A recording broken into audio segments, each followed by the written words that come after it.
Assalamualaikum warahmatullahi wabarakatuh. Perkenalkan, saya Pramudita Dwi Ramadhani Winarto dengan NIM 2402010101063. Pada kesempatan ini, saya akan mempresentasikan analisis mengenai kasus hubungan industrial di PT sedang tidak baik-baik saja.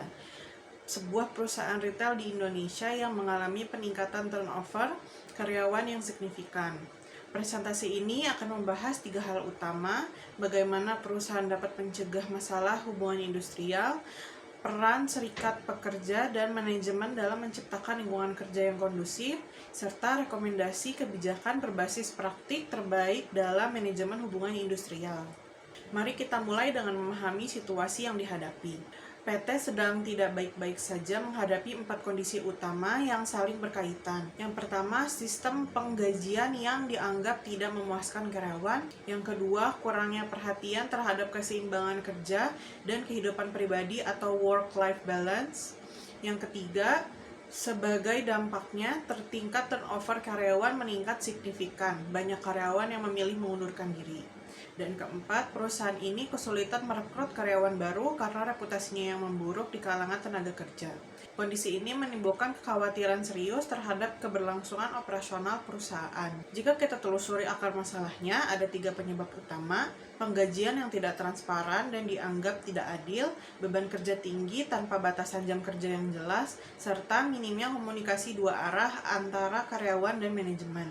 Ketiga faktor ini bermuara pada satu titik, yaitu meningkatnya ketidakpuasan karyawan.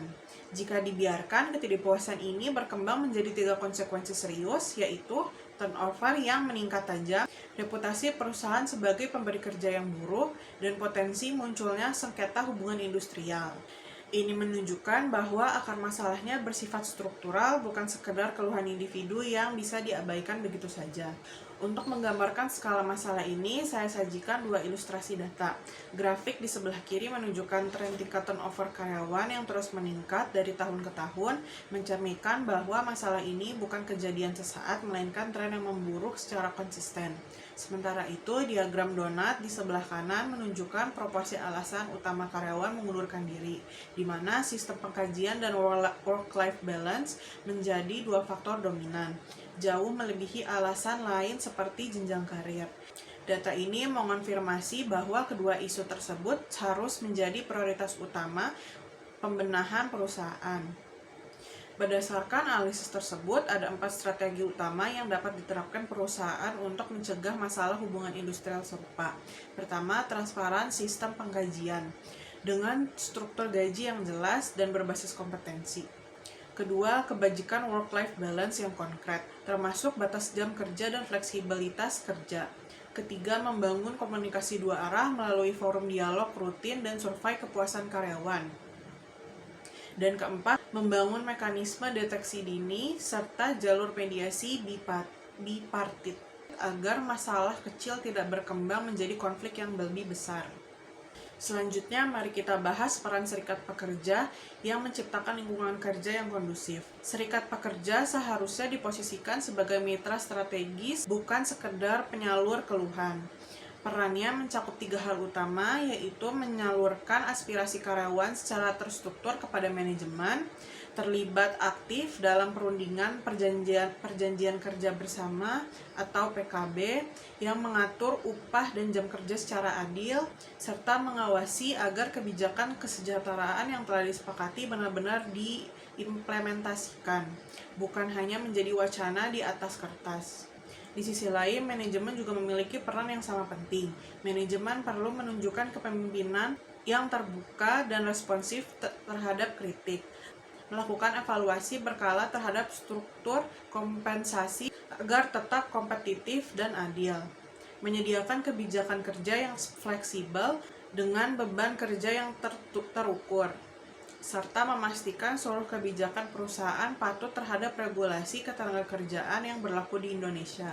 Kunci dari semua ini adalah sinergi bipartit antara serikat pekerja dan manajemen.